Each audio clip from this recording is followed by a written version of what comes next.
परम प्रेम श्री ठाकुर अनुकूल चंद्र श्रीमुख निसृत पवित्र नारी नीति ग्रंथ पाठ मोर कथा गुड़िक जदि तुमर केवल कथा और चिंतार खराक मात्र हुए करवा आचरण भितर दे से गुड़िक जदि वास्तव में फुटे तोली न पार ते पाइबा जे तुम तमसाच्छन्न रही किंतु अति निश्चय तुमर मु श्री श्री ठाकुर श्रीहस्त लिखित मूल बंगालार ओडिया अनुवाद।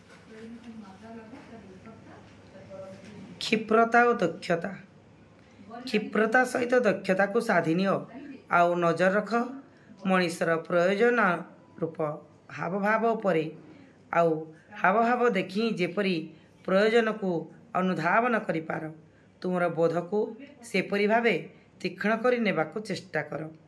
एपरी करी ही क्षिप्रता और दक्षतार सहित मनीषर प्रयोजन को अनुधावन करी सेवा तत्पर हुआ देखिब सेवार जयगान तुमको परिप्लुत कर तोलिब।